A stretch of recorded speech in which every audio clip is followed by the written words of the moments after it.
Welcome to Eats, Beats, and Bar Seats, your ultimate nightlife navigator. Brought to you by drinkthedrink.com. Whether you're a weekend warrior, a city dweller, or a traveler looking for the perfect night out, we've got you covered. On this podcast, we dive deep into the best local spots for food, music, and unforgettable bar scenes.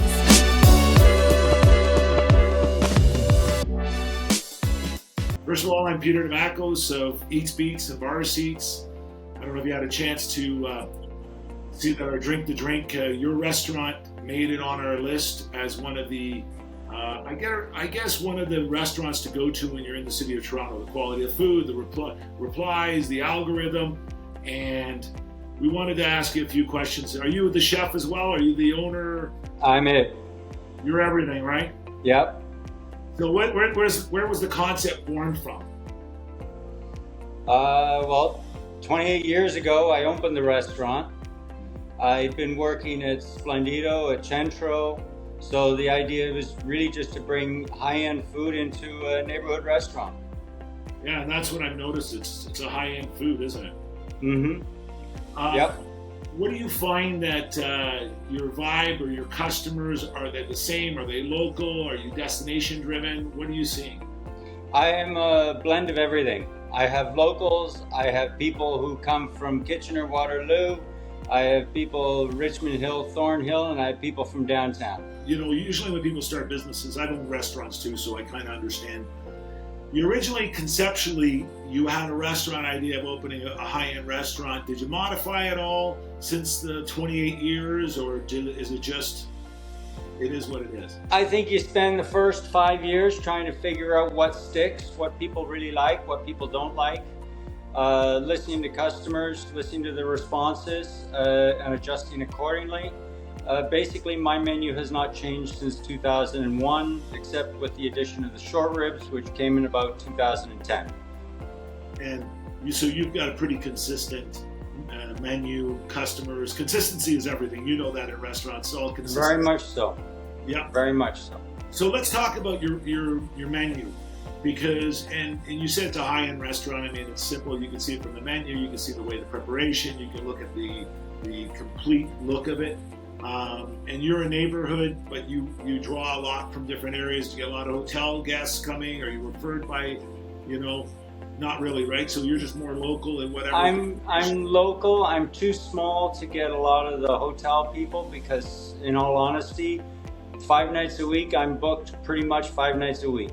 Wow, so the reservations are tough. How many seats do you have in the restaurant? 50. Wow. So you're probably sitting, 1,800 square feet? Is that kind of right? No, 1,400. 1,400 square feet. Perfect. It's a perfect size. So let's talk about the food. If I was coming to your restaurant and it's an absolute hit, what is the meal that you would recommend as an absolute hit that everybody loves?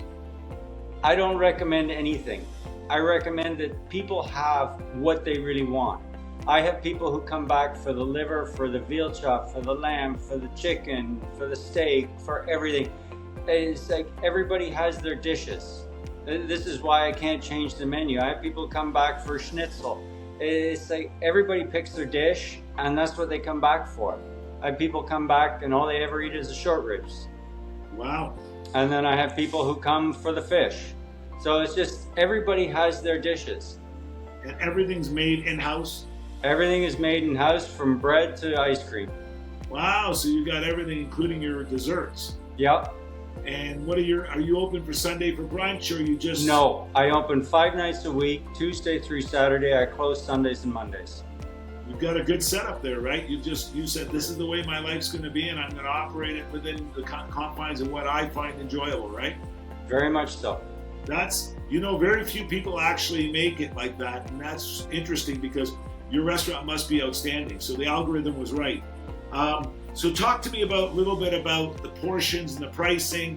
What are a couple coming in there with drinks? What are they looking to spend realistically? These days, you're looking about $150 to $200. So $200 for a couple, $100 a person? Basically, my check average is usually around $70, $75 a person. There's some people who spend less. If you have a drink, a glass of wine, and you have more expensive dishes, you're going to spend $200. Yeah. If you have the less expensive dishes, you're going to spend $150. So realistically, $100 a person is what you're. Yeah. Let's talk about cocktails. Do you sell more cocktails? Do you more wine? Is it more of a refined? Like it's not more of a cocktail, it's more wine. I noticed in your menu quite a few different bottles of wine, right? Since my son's been with me, our cocktails have really taken off because we try and do some fun cocktails, slight twists on classics, that sort of thing. So we've had cocktails have become a bigger part of our sales. Yeah. Wine is just, it depends on the crowd. Monday to Thursday, I can sell no wine and sell it all on Fridays and Saturdays. I also do a BYOW, and I get a lot of people who bring in their own wines, simply because I can't afford to buy wines that they're bringing in. Yeah, that's interesting. Hey, they just bring they love their wine and they bring it in and they say, that's great. Yep. That's on, and you charge an uncorking fee for sure, right? Yeah, I charge them $30 a bottle. So it's just a nominal fee. Let's talk about your desserts. Do you do desserts? What do you do? I do an apple strudel. I do a creme brulee. I do a molten chocolate cake. I do a warm bananas, which people call bananas Foster, but people start putting different things in it. So it's just bananas, rum, brown sugar, ice cream, whipped cream. I make raspberry sorbet, passion fruit, mango, pear, and then I do vanilla, chocolate, and salted caramel ice creams. No wonder you need a couple of days off after that. You're making everything from scratch. Well, it means that my Tuesdays and Wednesdays are usually very heavy. So your son's in the business now. You're carrying it on generationally. He's here helping me out. He's been in the business. All my kids work through my restaurant. He came back in during the pandemic because where he was working basically closed, and I said, listen, you want to help me? And he's been with me since then. That's awesome. And what's the vibe that you feel of your restaurant? Is there a vibe that you would recognize? Or, I mean, because nowadays people are looking at the vibe. If you could describe it, is it like a Centro's or a Splendido's? Or no, it's just down home, casual, simple. You know, there's no pretension. It's not fancy. If somebody's leaving the restaurant and the server is in the middle of the dining room, they'll yell at them, good night, that sort of thing. That's the vibe. It's just a neighborhood place. Think back to Cheers, and that's where you go. We have Norm in there. Does Norm come in there? I have a couple people like Norman. Do you have a bar section? Do you have I have a small 4-seat bar. Yeah. Do people sit and eat at the bar too?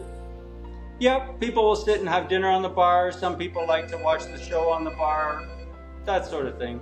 Do you have any entertainment? I mean, this is just nothing. So just straight.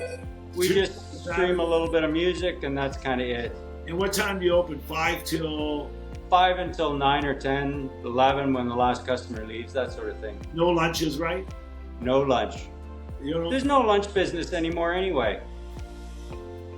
That's funny.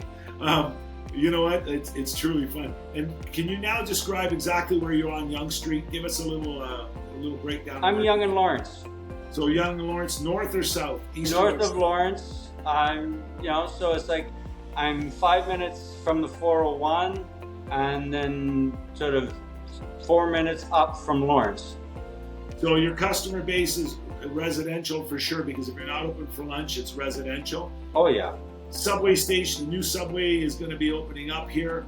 Going to drive a lot more people into the area. A lot of condo development, so you got a lot of traffic, right? Oh, I got a lot of condo development going on up here. In the next 5 years, you're going to have more condos. Yonge and Eglinton's going at an insane rate.